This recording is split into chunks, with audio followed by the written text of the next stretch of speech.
अस्सलामुअलैकुम। ये nursery class के बच्चों की इंग्लिश की बुक है। बाज़ दफ़ा बच्चों को पढ़ाते हुए कुछ चीज़ें ऐसी आ जाती हैं जिनका मतलब पढ़ाने वाले को भी पता नहीं होता।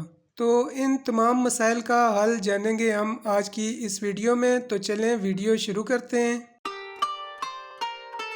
अब देख लें, जैसे इस पेज पे एच के साथ दो पिक्चर्स दी गई हैं, जैसे एच फॉर हाउस और एच फॉर हॉर्स।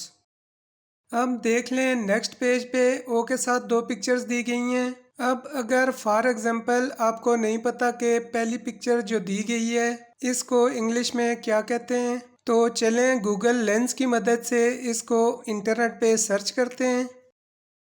सबसे पहले मैंने गूगल को ओपन कर लिया है। अब ये देख लें, ये एक कैमरे का आइकन दिया गया है। अब जैसे ही मैंने इस कैमरे वाले आइकन को प्रेस किया तो एक नई विंडो ओपन हो गई है।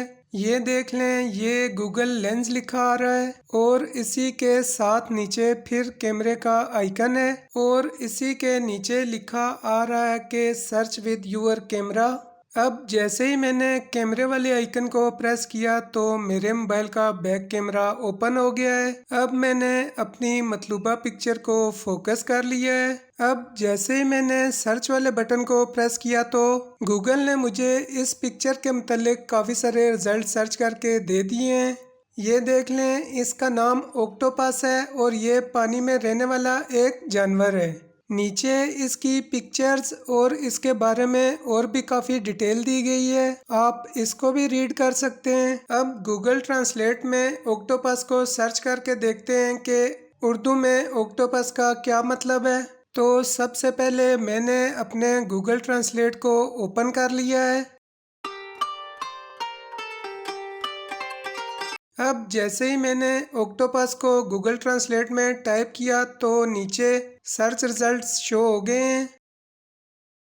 अब अगर फॉर एग्जांपल आपको नहीं पता कि इंग्लिश में ऑक्टोपस को कैसे पढ़ते हैं तो गूगल ट्रांसलेट आपको बोल के बताएगा कि इस वर्ड को कैसे पढ़ते हैं। ये देख लें, ये ऊपर एक छोटे स्पीकर वाला बटन है। अब जैसे ही मैं इस छोटे स्पीकर वाले बटन को प्रेस करूंगा तो गूगल ट्रांसलेट बोल के बताएगा कि इस वर्ड को इंग्लिश में कैसे पढ़ते हैं। Octopus. अब गूगल ट्रांसलेट ने मुझे बोल के भी बता दिया है ऑक्टोपस। मज़ीद वीडियोस देखने के लिए आप मेरे यूट्यूब चैनल रफ़ाकत अली ऑफिशियल का विज़िट करें।